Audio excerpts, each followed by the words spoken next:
On today's episode of Watch JR Go, the bed goes back on the S-10 Xtreme build. We've got a radiator for the S-10 Xtreme build, and lightning hits our building.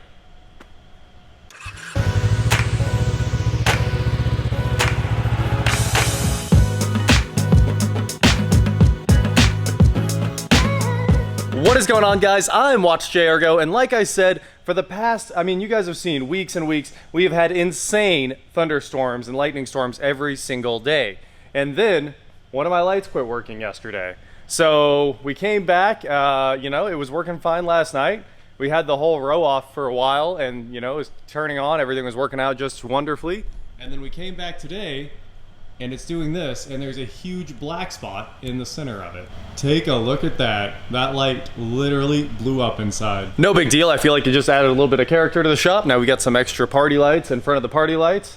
So it's enjoying itself, and today we are gonna put the bed back on this S10. Everything is wrapped up in the back. The drive shaft is fully connected. The fuel system is done. Eric just came back here, cleaned off a nice area of the frame and put the ground back. So we're gonna touch that up with a bit of paint over the ground, and that should be good to go. And all that's really left after that is putting the bed back on. So we're gonna grab the forklift, swing this thing around right now and put it on. And the transmission cooler AN lines just went in. That took about an hour by itself because there is zero clearance. I promise you, this has to be done. Put your transmission cooler lines on if you're doing an LS swap before the cab goes on. And honestly, if you do that, you'll probably break them off. There's just no good way around it. There is no clearance in there between the transmission tunnel and the side of the transmission where the cooler lines go on. So no matter what you do, it's gonna be a fight. I would definitely say putting them on before the cab goes on is the way to do it. Forklift man, fork that driver. Wait, what?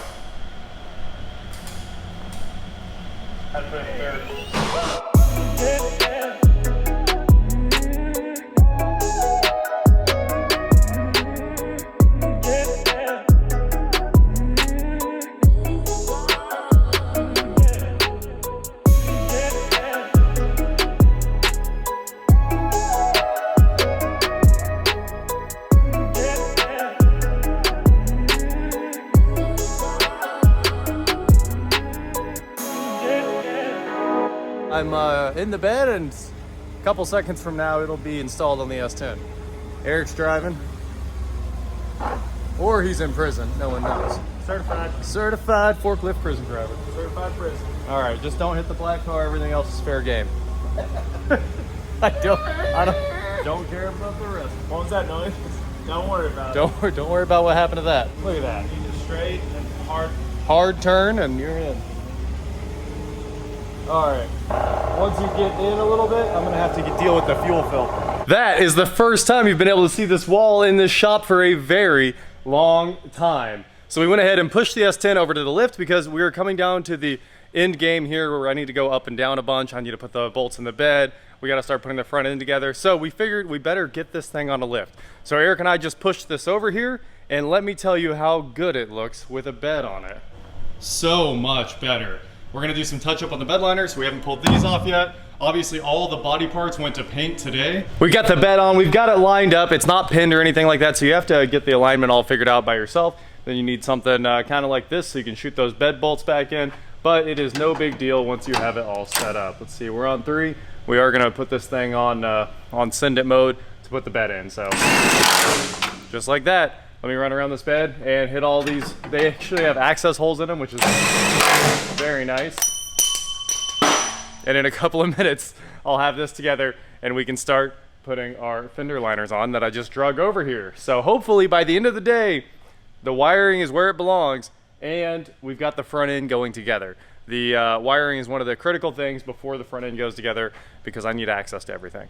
Eric has stolen my drill. I was doing this, don't worry. I don't know if Milwaukee can drill like Shut up. I do need to buy the big drill one of these days. I've been drilling 6-inch holes with that the cheapest drill they make for a long time. Yeah, buddy, there's our hole for all of the wiring.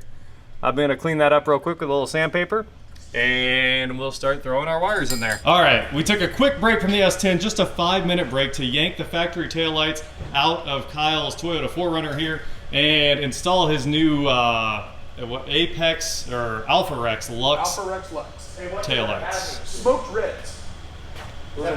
That's the hazard. That is the hazard. All right, so those are from 4Runner Lifestyle. That's where we bought them. Hey, turn them on one more time so I can see your Morimotos. Aren't these Morimotos? Yeah, the front ones? Yeah. Yeah.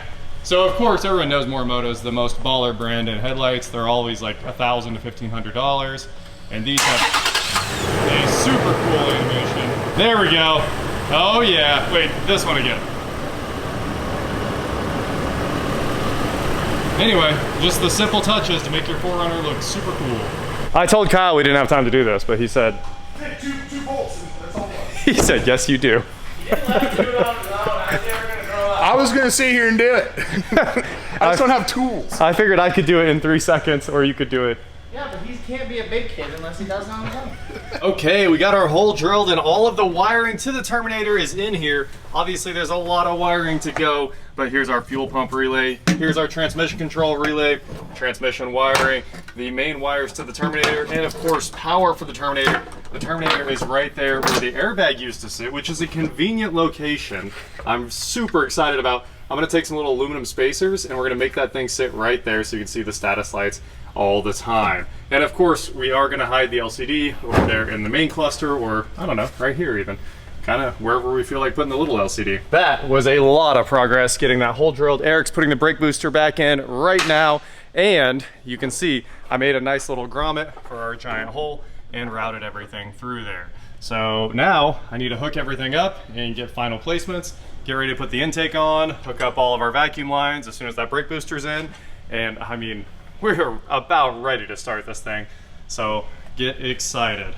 Bed's on, and as soon as this stuff finishes going in, fender liners are going on. I just got the email that the wrap is printed and ready for pickup, which means not tomorrow, but the next day, I think we're gonna start wrapping this thing, and it's gonna look awesome. Also, those don't fit. Don't get your hopes up about the drag pack. They don't fit at all. And the Camaro wheels don't fit either. We are really out of luck with wheels on this thing. We've been test fitting everything and nothing's working. And I'm super glad we got all that figured out today. Also, Josh was here yesterday, got everything fixed on the Mustang. For those of you still wondering what I'm gonna do about the brakes, so am I. But I have a part that I think is gonna work. It's the GM disc brake drum proportioning valve. It goes from 2 ports like this Master has here, the OEM Master, to 3 ports with 2 for the front. So our game plan is absolutely to do that. I wish I could break all these lines loose right here and run like a braided line instead of this ugly stuff, but we're gonna try to unbend these lines and run that factory proportioning valve that should be here tomorrow. We ordered it from O'Reilly's, but luckily they had it close, so it'll be here in the morning, and it should go directly from those 2 ports right there to our 3-port manifold, which lets us ditch ABS and clean the engine bay up like none other. It still has brake fluid in it, which is why that rag is chilling there. So we got a lot done. The wiring's in place now. I mean, we're pretty much ready to drop the intake on after I check all the wire routing. And Eric got the brake booster on, so I just put the Master on, and we've got the screen sitting where we want inside. It's gonna sit in the vents, and we're gonna build a bracket to hold it up. Terminator is hooked up, and where it needs to sit, we're just gonna put some aluminum standoffs in there to make it sit about level, push all those wires back, and then I can pull in all the wires that need hooked up to power. Man, we got a lot done in a very short amount of time. That's our last option. Oh, his wheels?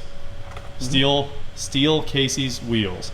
So the drag radials do not fit in any way, but Casey's real wheels will fit. So we're gonna try to clean the factory wheels first. We don't have time to order the factory wheels that we were planning on doing. So we're gonna try to clean those up, see if that works out. If it doesn't, then we're just going to grab his for a little bit and then come back and switch back to our wheels. And then we can get those all sorted out and put new tires on them and go from there. Also, I've been taking all of our bolts that we have labeled and organized here, putting them in the solvent tank, cleaning them up, and then taking them over and painting them. So we're about ready to drop on the fenders.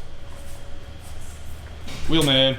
Check that out. We've got a wheel that actually fits on the truck, which is better than what we had before. So we got a lot of projects knocked out today. I'm excited. Brakes are very close. Obviously the bed's done. We'll be ready to put on all the ground effects and start wrapping in 2 days, I think. We just have to get the fenders on.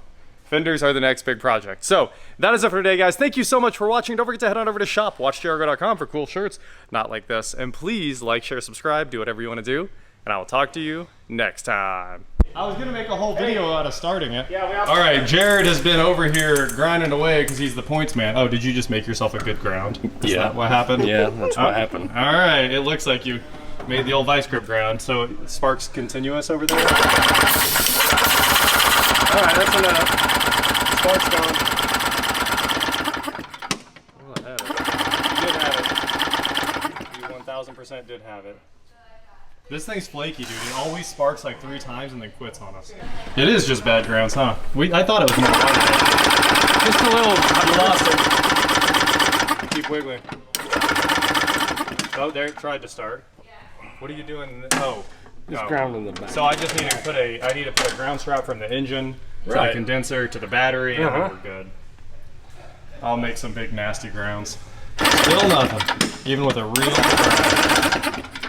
Huh. I think this whole thing just needs rewired. It does. Start over time. Oh hey, try our other trick. You have the ignition might be bad, so it's sparking.